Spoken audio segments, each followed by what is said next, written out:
Tsunami. The most dangerous thing about a tsunami is because it comes so suddenly. It's not surprising that in Japanese tsunami means waves in the harbor, they say, because that's what fishermen think. Going home with their catch of fish and seeing that the harbor has been destroyed by a powerful wave that they didn't have time to see. But in fact, the 2004 Indian Ocean earthquake was an undersea earthquake that struck an area of the west coast region of Aceh province, Sumatra Islands, Indonesia on Sunday, 26th of December 2004 at 7:00, 58 minutes 53 seconds local time, followed by a tsunami.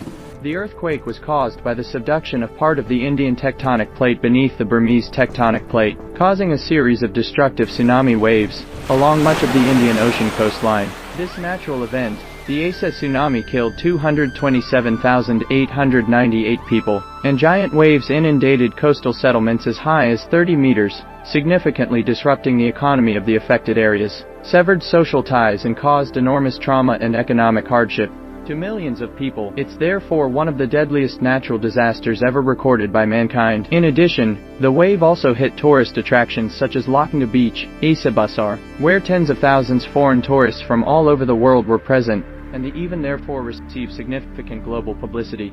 In this series, we'll take a look at the impact of the wave on the hardest hit areas, and tell you some stories related to the event. But let's start from the beginning. Welcome to the next video on the Vicky channel, which begins a series of videos on the Tsunami Aceh 2004.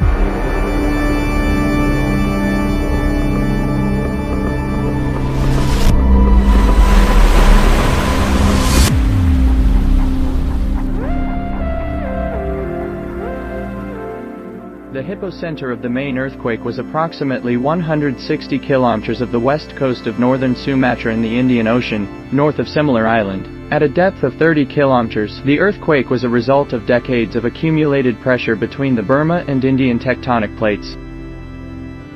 The release of this tension caused tremors of a staggering 9.2 magnitude, making it one of the 3 largest earthquakes in history. The earthquake was unusually large in geographical and geological scale. An estimated 1,600 kilometers of fault surface slipped about 1.5 m along the subduction zone, where the Indian plate slides under the overlaying Burma plate. Slip of the plate didn't happen immediately, but occurred in 2 phases and lasted several minutes. Seismographs and acoustic data indicate that the first phase involved a plate rupture about 400 kilometers long and 100 kilometers wide. This is the largest rupture that has been caused by an earthquake. The plate rupture occurred at about 10,100 kilometers h and began off the coast of the Aceh Peninsula and progressed northwestward for about 100 seconds. After a brief pause, the ripping continued northward towards the Andaman and Nicobar Islands for another 100 seconds. This rupture had the effect of raising the seabed by several meters over a horizontal distance of hundreds of kilometers and pushing an estimated 30 cubic kilometers of water above the ocean surface, which was the triggering mechanism for the destructive tsunami waves. This mass of water immediately began to spread in all directions. However, the main energy of the waves was thrown in the west-east direction, corresponding to a linear source of the earthquake from south to north. This greatly increased the geographical area in which the waves were observed, extending as far as Mexico, Chile and the Arctic. The sustained rise of the sea floor also significantly reduced the capacity of the Indian Ocean, causing a permanent rise in global sea level of an estimated 0.1 millimeters.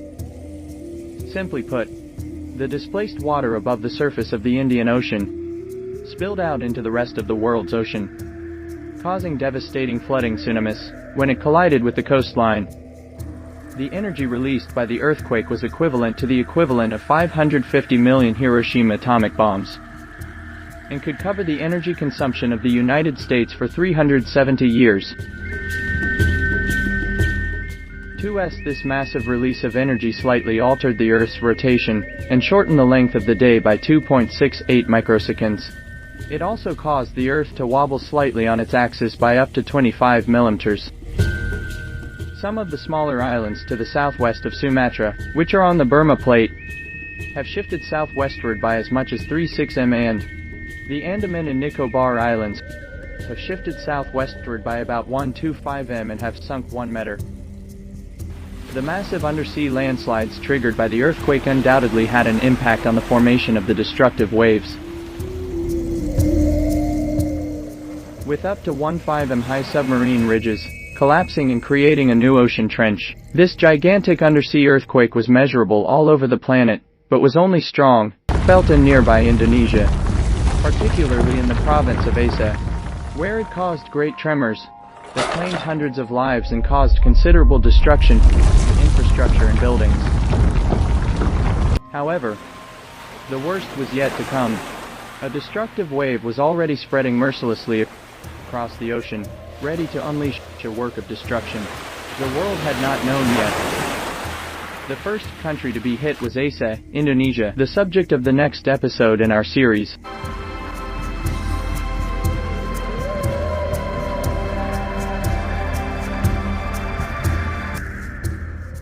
Friends, we get to the end of the first episode. I hope you enjoyed it, and you're looking forward to the sequel. It will definitely be worth it. Be sure to subscribe so you don't miss out. Thanks for watching, and see you at the next episode.